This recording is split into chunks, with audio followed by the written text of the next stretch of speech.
샬롬. 예, 오늘 이렇게 뵈니까 새벽 예배 때 오셨던 분들도 이렇게 계신데 많이 피곤하시죠?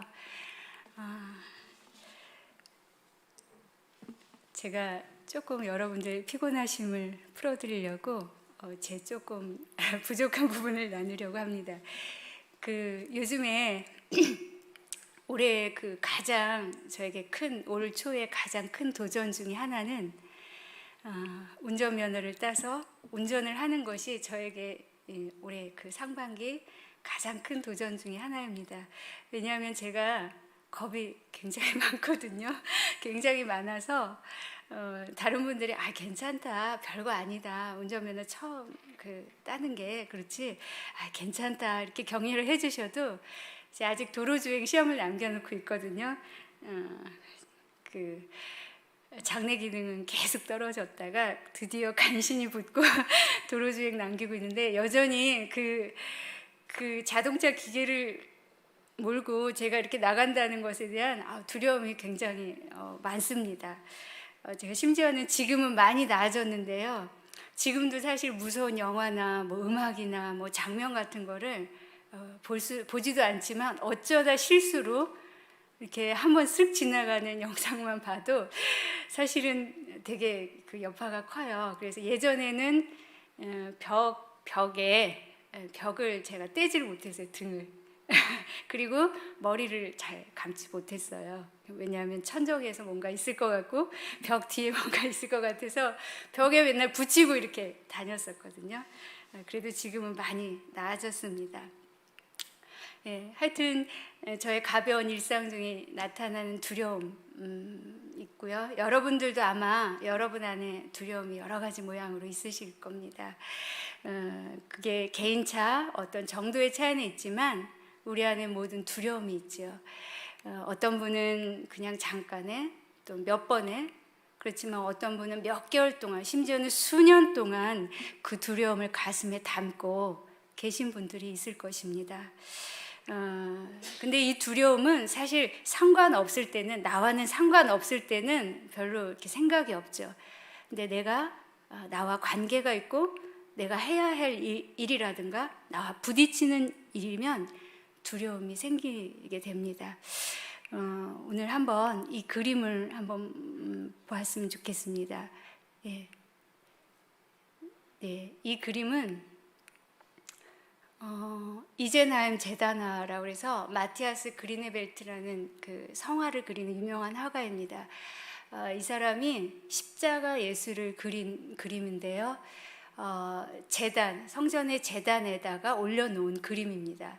다음 화면 보여주시겠어요? 조금 더 확대해서 보겠습니다. 이 화가가 그린 십자가에 못 박힌 예수님의 손입니다.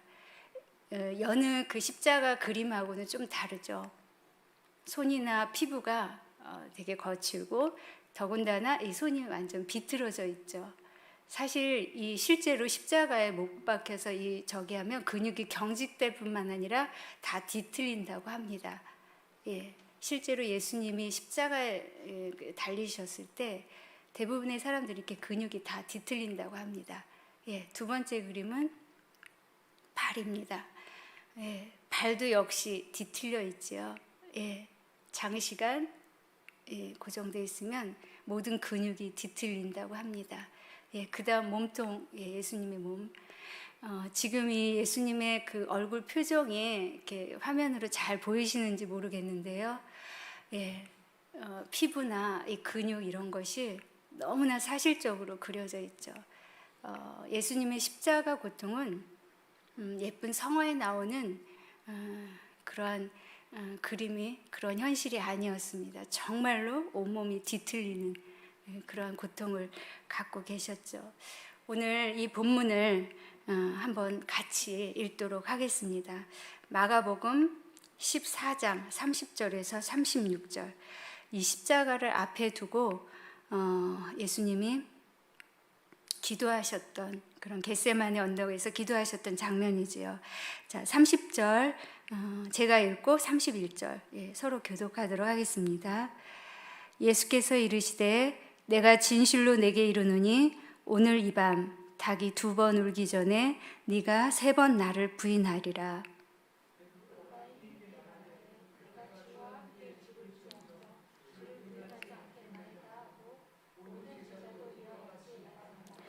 그들이 겟세마네라 하는 곳에 이르매 예수께서 제자들에게 이르시되 내가 기도할 동안에 너희는 여기 앉아 있으라 하시고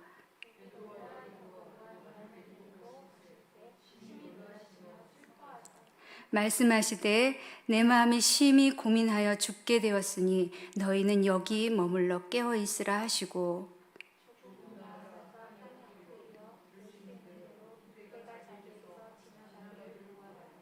이르시되 아빠 아버지여 아버지께는 모든 것이 가능하오니 이 잔을 내게서 옮기시옵소서. 그러나 나의 원대로 마시옵고 아버지의 원대로 하옵소서. 아멘. 이 십자가를 앞두시고 예수님이 기도하시는 장면이죠. 자기 땅, 자기 백성에게 오신 메시아를 사람들은 알아보지 못했을 뿐만 아니라 죄인 중에 괴수라고 조롱하고 비난했습니다. 그리고 철저히 자기 백성들에게 외면당하셨을 뿐만 아니라 십자가에 매달리기 시기까지 하죠. 3년 동안 함께했던 제자들에게도 버림을 받으십니다. 가룟 유다가 팔 것과 베드로가 3번 부인할 것과 자신들의 호산나 왕이라고 환호했던 군중들이 십자가에 못 박으라고 돌변했던 것들, 예수님은 다 알고 계셨습니다. 이제 이 모든 일을 앞두고 이제 십자가 죽음, 그 고통의 절정을 기다리시면서 하나님 앞에 기도하십니다. 33절에 보면 심히 놀라시며 슬퍼하사, 이 심히 놀라시는데 슬퍼하십니다. 아니 왜 예수님이 놀라시나요? 예수님 원래 십자가 지러 오신 거 당연히 아신 거 아닌가요? 아시는데 왜 놀라시나요? 우리는 알아도 그 엄청난 십자가의 고통 앞에서 온몸이 떨리시는 겁니다. 극심한 고통 중에 계신 거죠. 두려움에 예수님은 떨고 계신 것입니다. 그리고 34절에 보면 너무 슬픔이 또 가득하다. 33절에 슬픔으로 걱정이 가득하다는 것이죠. 걱정, 근심. 내가 과연 이걸 질 수 있을까? 34절에 보면 또다시 심히 고민하여 34절에 보면 고민하여 죽게 되었다고 말씀하십니다. 고민은 뭐죠? 갈등하는 거죠. 이거를 져야 됩니까? 지고 싶지 않습니다. 갈등하는 겁니다. 그래서 그 갈등과 고민이 얼마나 컸으면 죽을 만큼 힘들으셨다는 거죠. 그리고 35절, 36절에 보면 땅에 엎드리십니다. 아마 모든 힘이 소진되셔서 땅에 엎드릴 수밖에 없으셨을 것 같습니다. 그러면서 아버지, 아빠, 모든 것이 가능하오니 제발 이 죽음을 좀 면하게 해달라고 다시 한번 기도하시죠. 십자가를 되도록이면 지고 싶지 않으셨던 겁니다. 여러분은 잠시 생각하실 것입니다. 예수님이신데, 우리가 알고 있는 그 하나님이신데, 그러나 여러분도 아시다시피 예수님은 완전한 하나님이시지만 완전한 인간이셨습니다. 사람의 육신을 입고 오셨죠. 아기 예수로 오셔서 기저귀를 차고 배고프면 울고 어미를 찾다 젖을 먹고 아버지의 도움을 받고 동생들과 부대끼며 나사렛 그 촌동네에서 그렇게 살았던 30살 동안 그렇게 살았던 그냥 시골 청년이었습니다. 그리고 3년 동안 공생의 기간에도 여러 가지 하나님의 보이시는 여러 가지 표적과 기적을 보이시면서도 여행길에 피곤하시면 지치시고 잠드시고 배고프심을 느꼈고 또 슬픈 일을 보았을 때 함께 슬퍼하게 우셨고 또 화나는 일, 불의를 보면서 화를 내시기도 하고 또 식사 자리에서 함께 맛있게 음식 먹고 마시며 즐거워하시며 웃으셨던 우리와 똑같은 그런 사람이셨습니다. 어거스틴은 예수님의 성육신을 이렇게 표현했습니다. 어거스틴은 뭐라고 표현했냐면요. 글씨가 좀 작지요. 별들의 통치자이신 인간의 창조주가 어머니의 가슴에서 보살핌을 받았다. 생명의 빵이 배고픔을 느끼고 영원히 솟아나는 샘물이 갈증을 느꼈다. 세상의 빛이 드러나지 않았고 진리의 길이 여행으로 지쳤다. 영원한 진리가 거짓 증인들에게 고소당하고 진리의 스승이 채찍에 맞고 우주의 기반이 나무 위에 매달렸다. 강한 능력이 점점 나약해졌고 치유자가 상처를 입었으며 생명이 죽임을 당했다. 한눈으로 온 우주의 성운들을 바라보던 그분이 나사렛의 좁은 오솔길과 유대 광야의 바위들과 예루살렘의 복잡한 거리를 쳐다보았던 것이다. 예수님은 우리와 똑같은 그러한 몸을 입고 계셨던 분이죠. 그래서 십자가를 기다리시는 주님은 두려울 수밖에 없었던 겁니다. 이 두려움은 육체적 죽음, 그것에 대한 육체적 고통에 대한 두려움입니다. 그리고 사람들 앞에서 벌거벗긴 채 조롱을 당하고 채찍을 맞으시는 멸시와 받으시는 그 부끄러움에 대한 두려움이셨을 겁니다. 또 사랑하는 제자들과 어머니를 남겨두고 떠나는 그 슬픔입니다.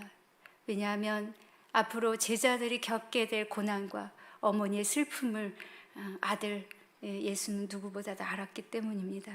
그리고 마지막으로 인류 전체의 죄를 감당하시기 위한 사망, 즉 죽음, 영적인 죽음, 하나님과 같은 분이시지만 하나님으로부터 버림을 받아야 되는 순간을 경험해야 하는 그 아픔, 그것에 대한 두려움이었습니다. 왜냐하면 죄인의 형벌을 받기 위해서는 하나님으로부터 버림을 받아야 하는 이 형벌을 예수님은 감내하셔야 했기 때문입니다. 인간의 죄의 고통, 영혼의 고통 가운데 예수님은 온전히 온통 깊이 들어가셨던 것이죠. 그래서 그 고통을 씨름하셨던 겁니다. 그러나 예수님은 옮겨 주십시오. 감당하지 못할 것 같습니다. 엎드리며 기도하셨지만 결국은 용기를 내십니다. 36절에 나의 원대로 마시옵고 아버지의 원대로 하옵소서. 왜냐하면 예수님은 아셨기 때문입니다. 그분이 해야 할 일이라는 걸 아셨기 때문입니다. 다른 사람이 할 수 없었기 때문입니다. 그것이 하나님의 뜻이었기 때문입니다. 그래서 41절에 주님은 때가 왔도다 하시며 담담히 자기를 잡으러 오는 사람들 앞으로 나아가십니다.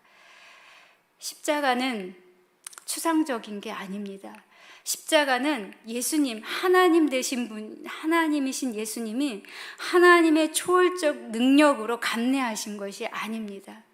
멀리 계신 하나님, 우리와는 다른 전지전능한 뭔가 우리와 다른 그 하나님의 초월적 능력으로 감당하신 것이 아닙니다.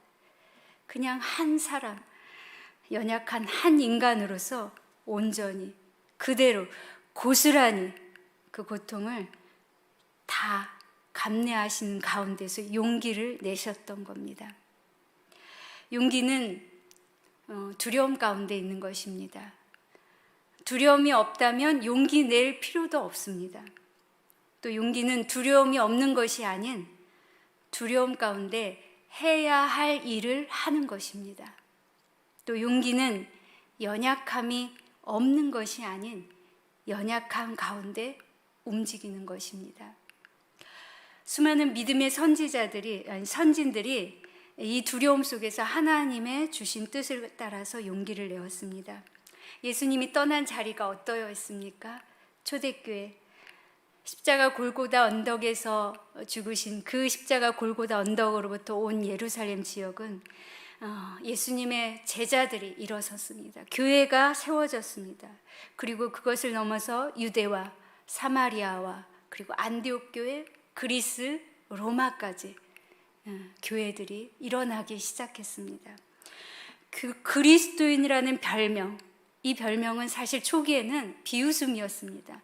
저 이상한 애들, 그것을 넘는 모욕을 주는 조롱거리였습니다. 이 그리스도인이라는 별명을 가지면서 멸시를 당했지만, 그래서 멸시뿐만 아니라 재산을 잃고 목숨을 잃고 모든 것을 잃는 그 박해 속에서도 초대교회 교회들은 굉장한 교회의 생명력을 가지고 소금과 빛으로 구석구석 세워져 갔지요. 자, 대한민국의 복음은 어떻게 들어왔습니까? 복음이 들어왔을 때 수많은 사람들이 목숨을 잃었습니다. 절두산에서 각 지방에서 수많은 목숨들이 생명을 잃었지요. 박해가 더해지면 더해질수록 사실은 그러나 한국 교회, 조선의 교회는 더 일어났습니다. 일제시대에 탄압 때는 어떠했나요? 오히려 더 강하게 애국하는 마음들이 교회에서부터 시작되었고, 조선 땅을 계몽하기 위한 교회의 움직임이 더 활발하게 일어났습니다. 6.25 때는 어땠나요? 전쟁의 소용돌이 속에서 이념과 공산주의와 가난과 싸운 것이 교회였습니다. 또 어려운 나라를 보며 도시의 교회들로부터 시골의 교회들까지 나라를 위해 기도하겠다고 어린아이 등에 업고 지팡이 짚고 차디찬 마룻바닥에서 나라를 위해서 기도했던 그 믿음의 어머니들, 할머니들이 있었기 때문입니다. 그들이 어떻게 이러한 두려움을 이길 수 있었을까요? 어떤 이는 남편으로부터 신앙을 가졌다고 쫓김을 당하고, 어떤 이는 부모로부터 내침을 당하면서도 교회 마룻바닥에 와서 나라와 민족을 위해서 구했던 우리의 할머니, 우리의 어머니들이 있었다는 것을 우리는 기억합니다. 두려움이 있었지만, 어려움이 있었지만, 고난이 있었지만 하나님이 원하시는 것이었기 때문에 그것을 이기고 일어날 수 있는 용기가 있었던 것입니다. 교회의 진정한 부흥은 이러한 고난 속에서 일어나는 용기 때문이었습니다. 여러분, 아까 별칭을 얘기했죠. 그리스도인은 사실 안디옥 교회 교인들에게 처음 붙여진 이름이었습니다. 안디옥 교인들을 보면서 세상 사람들이 저 이상한 애들, 이상한 이단을 믿는 애들 하면서 조롱하고 비웃는 웃음이었습니다. 그러나 그 안디옥 교회가 어떻게 되었나요? 이방 민족을 구원하는, 이방 사역을 선교하는 귀한 교회였습니다. 좀 더 올라가면 예수님을 뭐라고 사람들은 불렀죠? 나사렛 이단의 괴수라고 불렀습니다. 자칭 유대인의 왕이라고 조롱을 했던 그런 불림을 받았습니다. 또 예수님을 따르던 사람들을 뭐라고 그랬죠? 나사렛 이단자들이라고 조롱을 받고 비난을 받았습니다. 그러나 그들이 교회를 세워갔던 것입니다. 로마의 박해 속에서는 어떠했나요? 로마의 박해 속에서 교회는 더 뿌리 깊이 강하게 일어났습니다. 오히려 로마가 교회를 인정하고 공인하고 교회를 정치와 사회 중심부로 끌어들였을 때 오히려 교회는 타락의 길로 접어들게 되었습니다. 교회는 이 두려움 가운데 신앙을 버리지 않은 그 용기 속에서 사실은 더 순결하게, 더 아름답게 태어나고 세워지고 성장하는 것을 우리가 볼 수 있습니다. 여러분들은 여러분들 주위 친구분들이나 가족분들에게, 믿지 않는 사람들에게 뭐라고 불려집니까? 네. 아니면 우리 교회를 향해서 불러지는 이름이 있죠. 기독교가 아니라 정말 부끄러운 무슨 도교로 불려지고 있습니다. 참으로 슬픈 이야기죠. 옛날에 예수쟁이, 그것과는 조금 차원이 다른 이름으로 지금 불려지고 있습니다. 그러나 어쨌든 이 모양 저 모양으로 지금 이 땅에서는 사실 내가 그리스도인이다 라고 자랑하는 것보다 오히려 그냥 피하고 숨기고 싶은 그러한 부끄러운 일들이 참으로 많음을 보게 됩니다. 교회를 향한 불신, 더군다나 코로나로 인해서 교회 위기라고 많은 사람들이 이야기합니다. 부끄러워 움츠려드리는 이 교회 안에 무슨 일만 있으면 어느 교회에서 무슨 일이 터졌더라, 곳곳에서 들리는 이 비난의 소리가 가득한 이 시대, 우리는 어떤 면에서는 이러한 두려움을 안고 사는 사람들입니다. 작년 2020년 기윤실에서 한국 교회에 대한 신뢰도를 조사했습니다. 이 조사에서 3가지 질문을 했습니다. 첫 번째, 당신은 한국 교회를 신뢰하십니까? 두 번째, 교회 지도자, 종교 지도자, 교회의 지도자들의 말과 행동에 믿음이 가십니까? 세 번째는 기독교인의 말과 행동에 믿음이 가십니까? 이 3가지 조사를 했습니다. 근데 결과는 어떻게 나왔는지 아십니까? 별로 그렇지 않다, 전혀 그렇지 않다가 63.9%, 68%, 65%가 나왔습니다. 거의 70%가 가까운 수가 믿지 못하겠다, 전혀 그렇지 않다에 70%가 나왔다는 이 슬픈 한국 교회의 실상을 발표했습니다. 근데 요즘은 더 나아가서 비난의 대상을 넘어서 불신의 대상을 넘어서 사실은 혐오의 대상으로까지 교회를 비난하고 곱지 않은 시선을 보내고 있지요. 이때 우리는 다시 한번 이것이 우리에게 오는 두려움이 하나일 수도 있습니다. 우리의 걱정입니다. 교회의 위기입니다. 그러나 이때가 어쩌면 하나님이 다시 용기를 내서 다시 회복시키시고 다시 부흥을 일으키시는 위기가 호기가 되는 때임을 소망으로 바라보게 됩니다.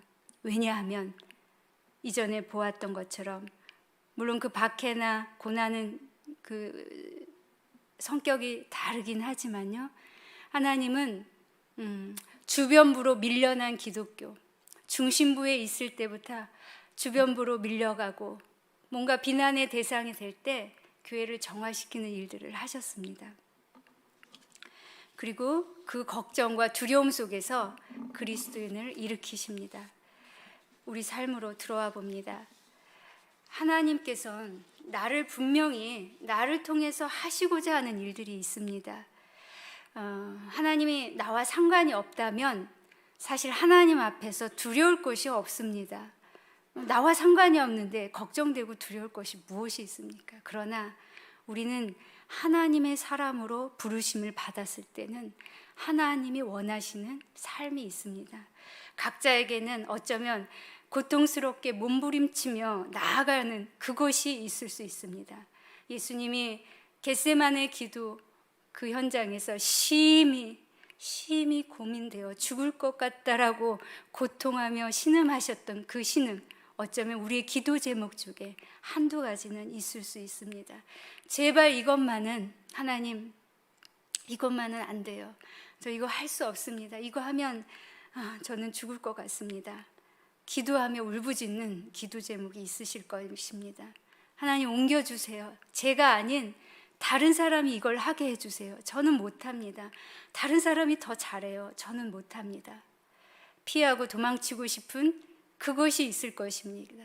또 그 사람이 있을 것입니다. 몇 번이나 혹은 몇 개월 동안 혹은 수년 동안 어쩌면 그것을 가슴에 품고 계시고 잊어버리려고 하지만 잊어지지 않는 그 무엇이 있으신 분들이 계실 겁니다. 그러면 기도하면 할수록 하시려고 하시는 것 같아서 기도를 멈추신 분도 있으실 것입니다. 이때 다시 한번 주님의 십자가, 정말 고통스러워서 정말 이 잔을 내게서 물리쳐 주시면 좋겠다고 기도하셨던, 그렇지만 용기 있게 그것을 다 끌어안으셨던, 감내하셨던 주님의 십자가, 그 고통과 용기를 다시 한번 새겨보면서 우리 안에 용기를 가졌으면 좋겠습니다. 여호수아 1장 9절에 말씀하십니다. 내가 네게 명령한 것이 아니냐. 강하고 담대하라. 두려워하지 말며 놀라지 말라. 네가 어디로 가든지 네 하나님 여호와가 너와 함께 하느니라. 아멘. 불신의 시대, 여러분과 제가 주님 앞에서 마땅히 돌이켜야 할 죄가 있다면 그 연약함 깊이 보며 회개할 용기 주시기를 구합시다. 또 두 번째, 마땅히 내게 맡겨진 부르심이 있다면 그것이 너무나 힘들어서 피하고 싶지만, 그러나 기도하면 할수록 하나님이 내게 원하시는 것이라면 두려움 가운데서도 용기를 내어 한 발 한 발 내딛는 용기를 가집시다. 그래서 주님의 겟세마네 기도, 그것이 전혀 나와 상관이 없는 기도가 아니라 나의 기도가 되는 그러한 시간이 되길 우리 모두 소망해 봅니다. 다 함께 우리 150장 갈보리산 위에 그 찬양을 부르시면서 하나님의 그 십자가 다시 한번 우리 마음과 영혼에 깊이 새기기를 소망합니다. 여러분이 고통스러워하는 그 한 가지, 그 사람, 그 상황 다시 붙잡고 하나님 용기 주십시오. 내가 일어설 용기를 주십시오. 이 찬양 부르시면서 함께 하나님께 올려드리길 소망합니다.